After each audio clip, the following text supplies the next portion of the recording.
everyone, and welcome to the KukieKnits Podcast. My name is Ira and I'm your host here. I'm coming to you from beautiful Sydney, Australia, though we are having a very hot day and random aggressive summer showers.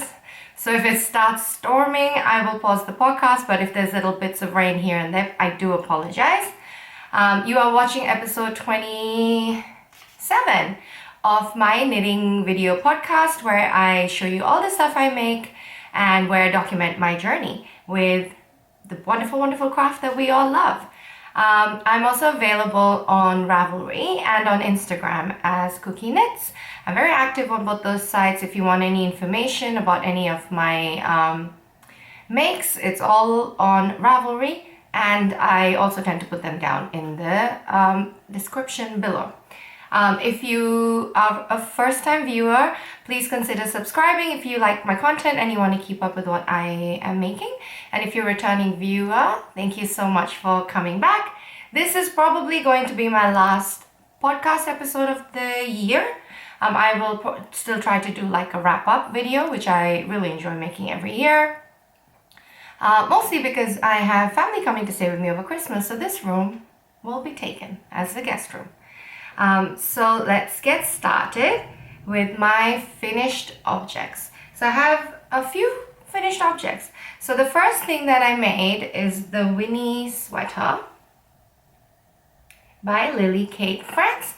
I test knit this project and I knit it in the BWM Woodlands, which is like a discontinued, of course, yarn. In the colorway Heartwood. It's mostly wool, 83%, a little bit of bamboo and mohair, like 10% bamboo, 4% mohair spun in.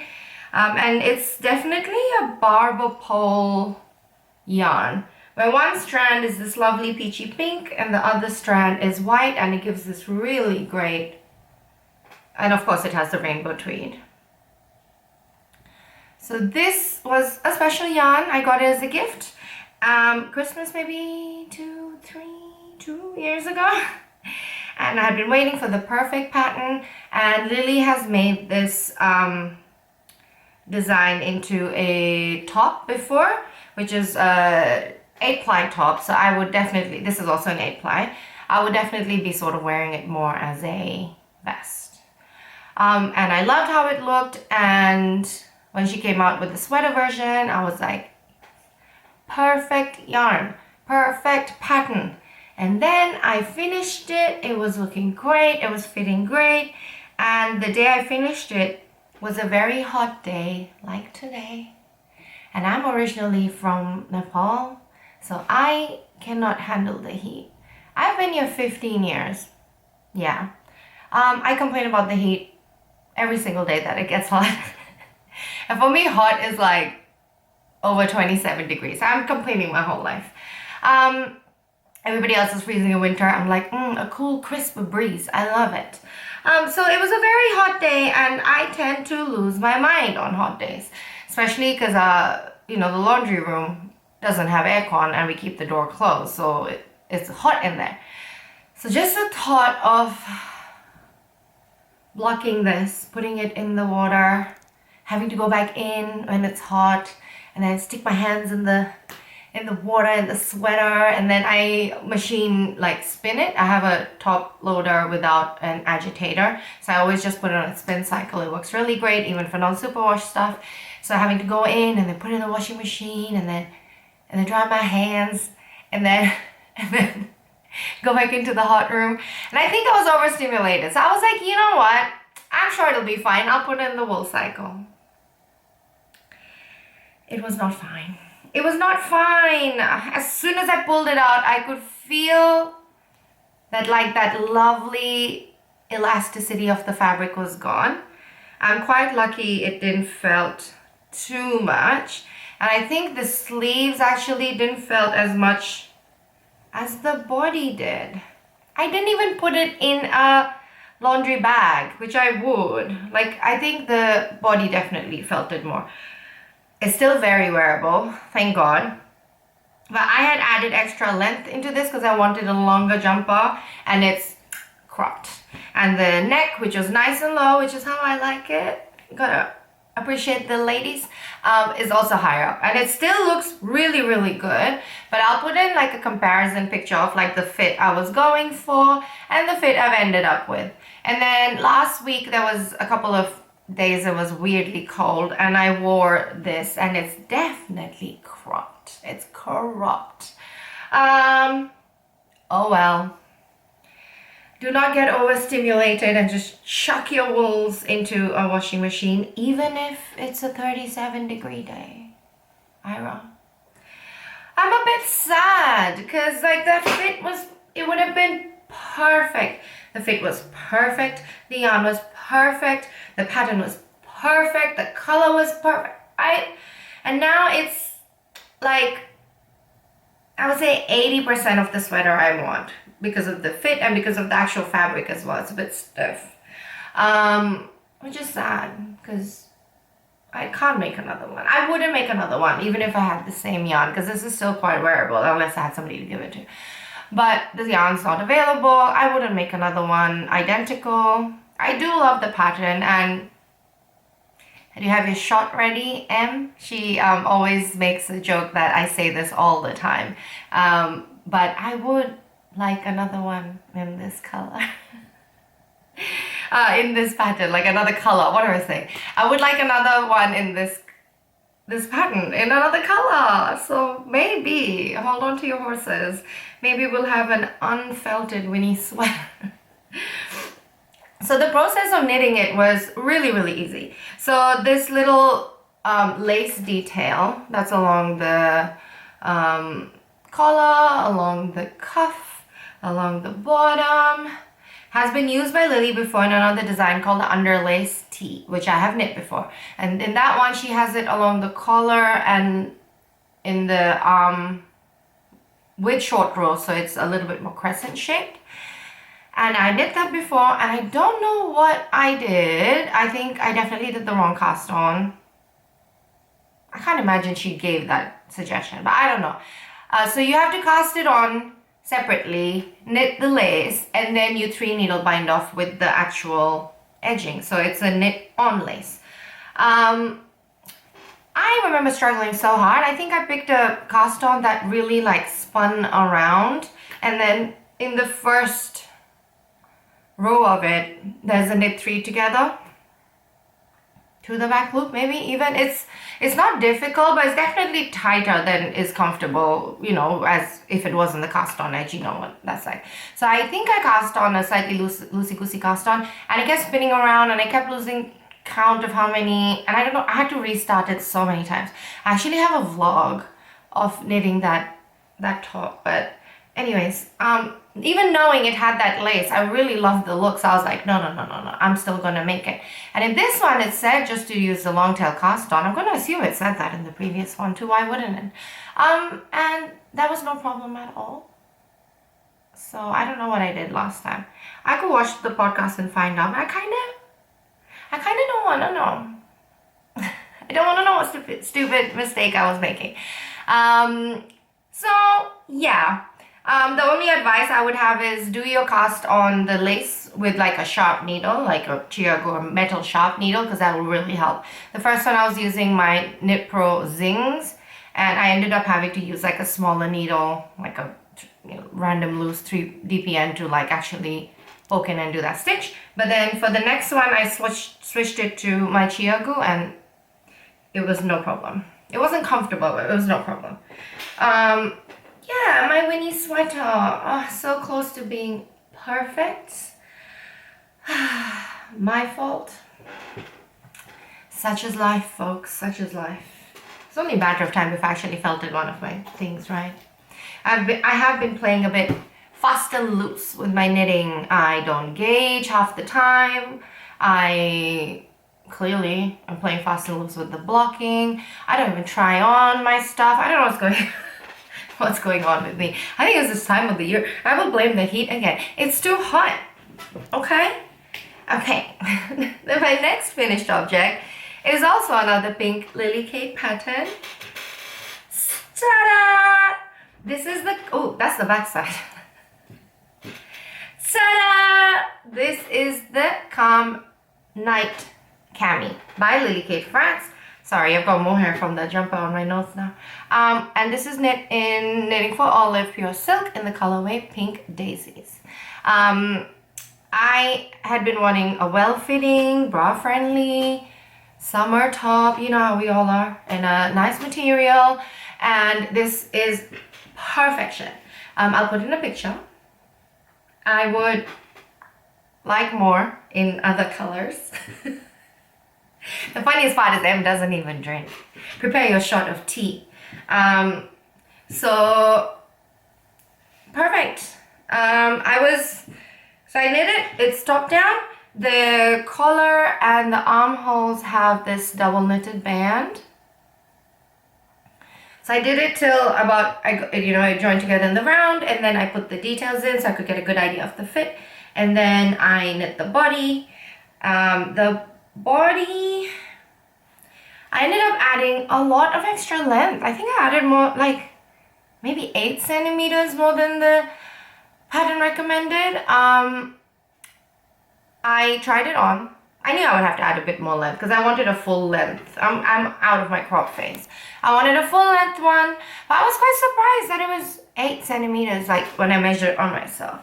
And I was like, hang on, I knit another cami before that I really liked the length on, and I pulled it out and I measured it, and exactly 8 centimeters. So the body felt like it was going on forever, but luckily it had a little bit of rib on the bottom, which I hadn't realized, and I don't know why my eyes didn't catch it in the pattern or in the pictures. So at least I got to finish the stocking a little bit early and then go into the rib. I'm very happy with this. The reason I'm not wearing it for you guys today is because I wore it out. My husband's aunt had her 60th birthday last weekend, and it was a hot day. So I wore it from lunch. We walked to the venue. It was a 20-minute walk, and it was hot, but it had been cold before that. So that's the only day that I was like, ooh, kind of enjoying this heat, and we were by the ocean.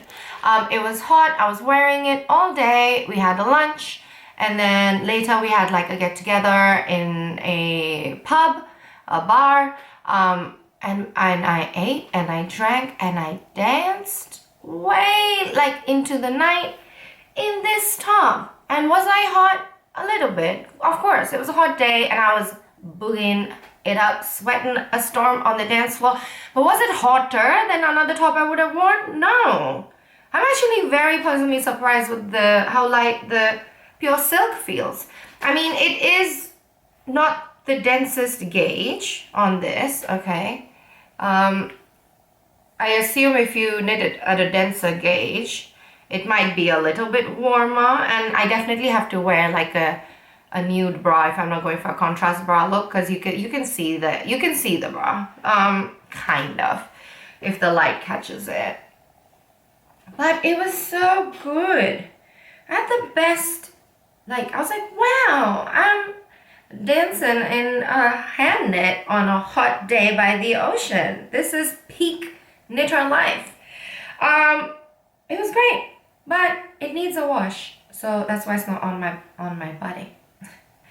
Really, really, really happy with this. I will definitely be making more. Yeah, those are my 2 knitted finished objects, and then I have a ta-da!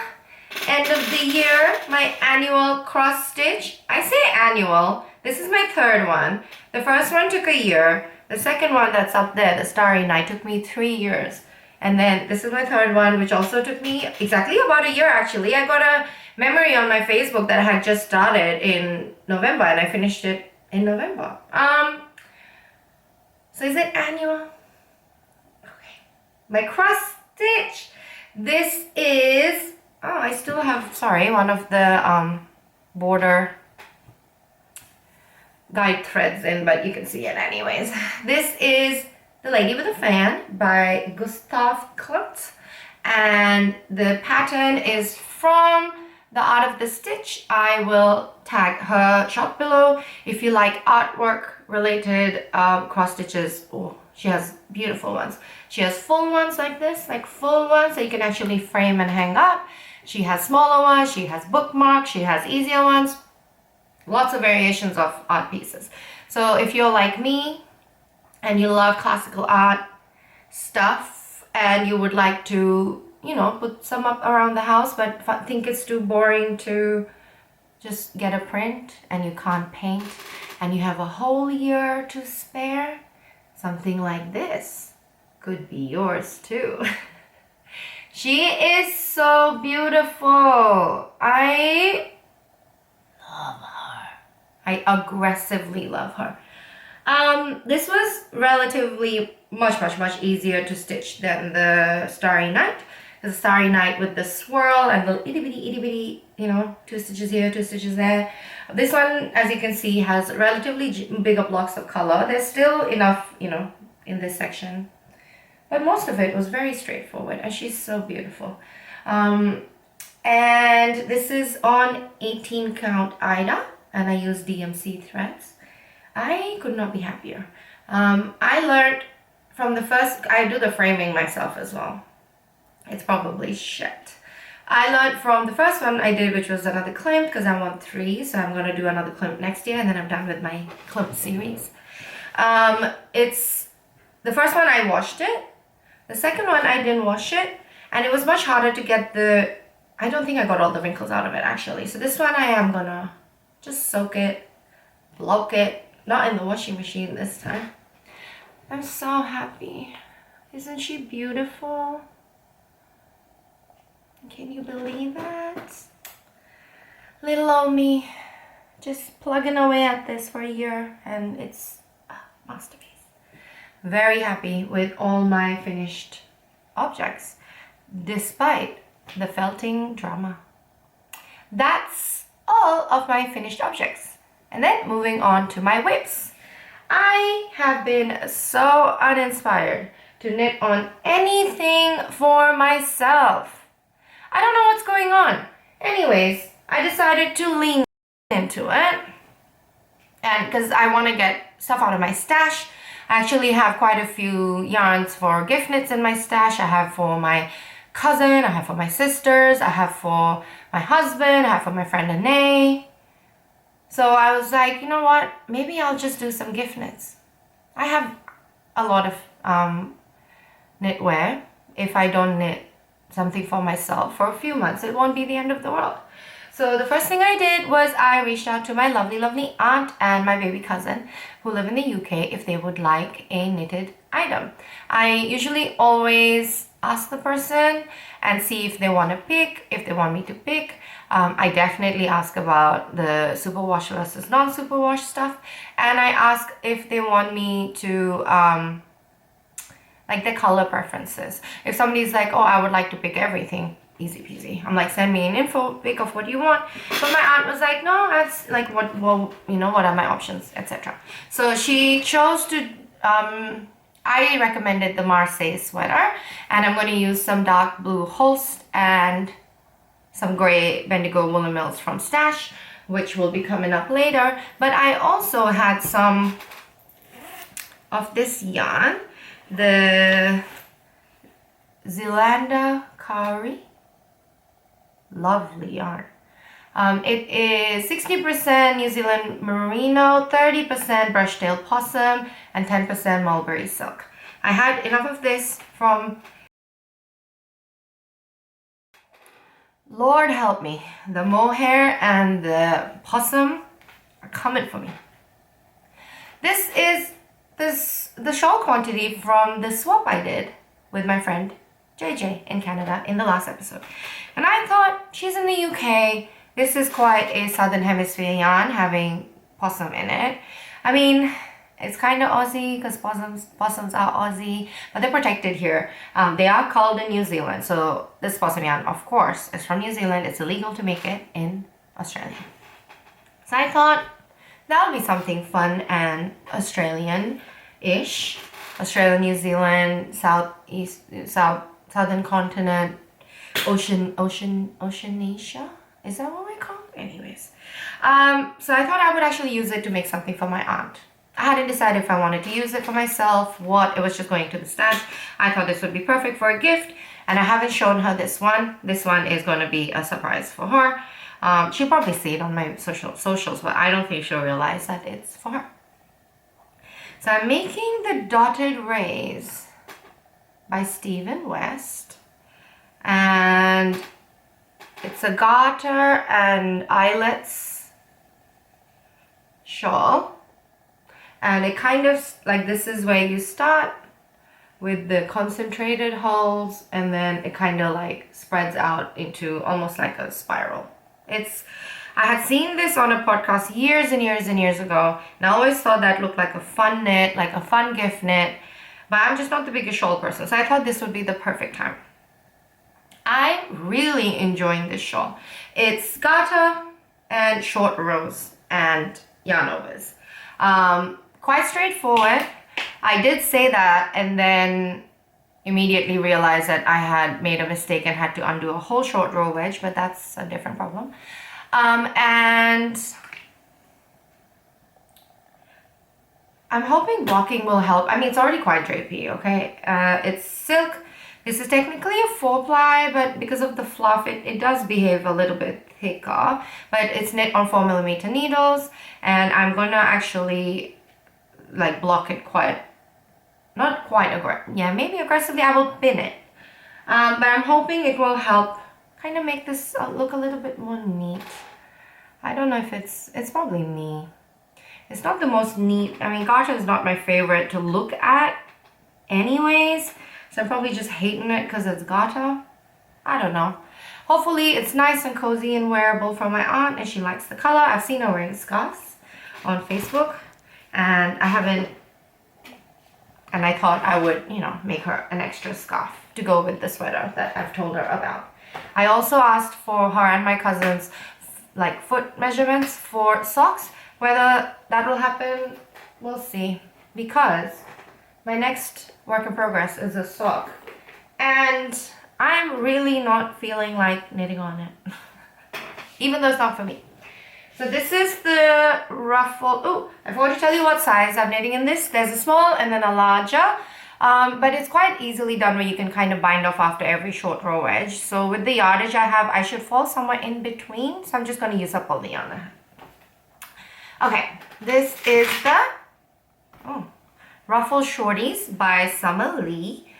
This is from her Shorties set, and I'm knitting this for my sister, and it is out of Bendigo Woolen Mills Multicolored Sock Yarn in the colorway French Macaron.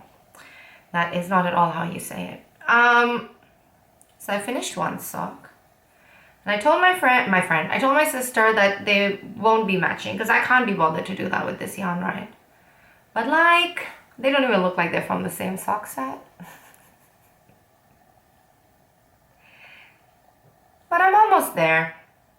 She's coming next week, so I better get on it. And then I actually promised her 2 pairs of socks. I'll have to knit another one while she's here, which should be fine. She's here for a whole month. Yeah. I'm just so uninspired by socks, by myself, knitting for myself, by myself too. I mean, if you really want to know. So yeah, just, gift socks. We'll see. And then my last work in progress. This is the one that's actually causing me my uninspiredness. Is my Skye sweater by Marie Wallin. I love this stupid thing. It looks so good. This is still the first sleeve. Lord have mercy. This is still the first sleeve. I had a big period where I didn't knit on it because my Chiagu cable snapped. I dropped a bunch of stitches. It freaked me out. I picked them up. I ordered new cables. I ordered the wrong cables. I ordered more cables. I have more than enough Chiagu cables now. And I only just picked it back up. And I was close to the length that I wanted. But the problem is it also has a repeat. Okay, hang on. I'm getting past myself. This is knit in Knit Picks palette. So it's a 4-ply jumper. The gray shade is called Mist. And the blue shade is called Ciel. It's a bottom up. Mostly twisted stitches, and then two color work jumpers. I have done the body, and then this is the first arm. Yeah, okay. It has a long stitch repeat. The stitch repeat is about 8 centimeters, and you need to obviously line up the stitch repeat on the joining row. And I thought I was getting close to the length in the pattern, but I still had like, being bottom up, I don't know, I mean, I do know how deep the yoke is, but honestly, I don't even know if my gauge is still going to be the same as it was when I knit this one, so who knows what size. So I wasn't taking risks. I did have a mini tantrum being like, that's it, I'll just have a short sleeve. But I did, I'm doing the extra repeat. And it looks really long at the moment, but once you stretch it, you do lose a bit of length. So I'm almost there. I'm maybe 5 rows off, and then I can bind this, or not bind this off, put it on hold, you know, cut the yarn. And then all of this is getting put away till next year. I'm sad, this really was my goal for this year, but I don't know. I'm just so unmotivated to knit on this. The main reason I'm not is because I usually knit on this in this room, not on the sofa, because I have the chart and I mean, I've gone past the point, but I do have to keep track of the rows because of the increases if I do the second sleeve. And I'm having guests and it's the holiday period, so I'll pick it up in the new year once I finish it. Do you guys find this happens to you? This always happens to me with the intense knit where I have to pay attention every single row. I always have to put it down for a year. I already put it down when it was short. I'm actually surprised I got this much done. So that's the Marie Wallin Skye. It's so beautiful. I just wish somebody could just knit it for me. Matching my gauge. Okay, and then the last thing, it's going to be quite a short episode today. I haven't been doing much. Is my acquisitions. Despite my no-buy, we have some. So I bought some of the Kylie and the machine. I bought an advent. This is a 2024 advent. So it's last year's advent. It was on sale, on discount.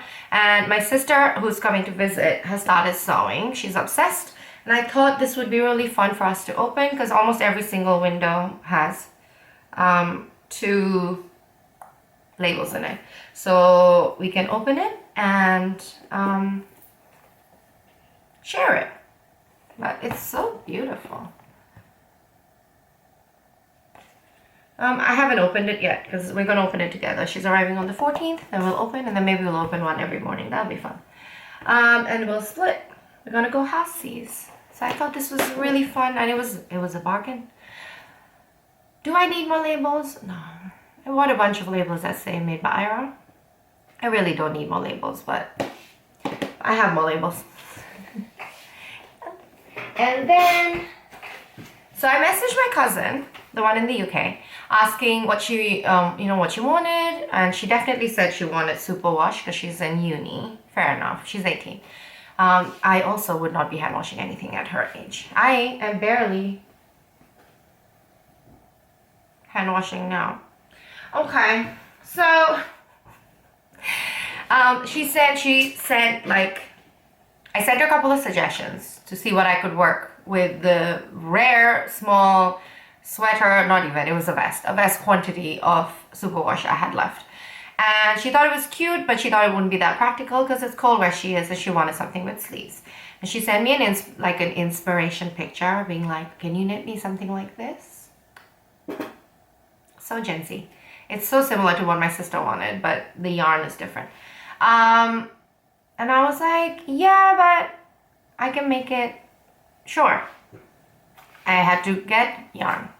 I had to put an order with Knit Picks. This was the closest I could find in a non-superwash, in a superwash that was actually nice wool. We do have a yarn here in Australia called Pattern Sierra that would be perfect for this.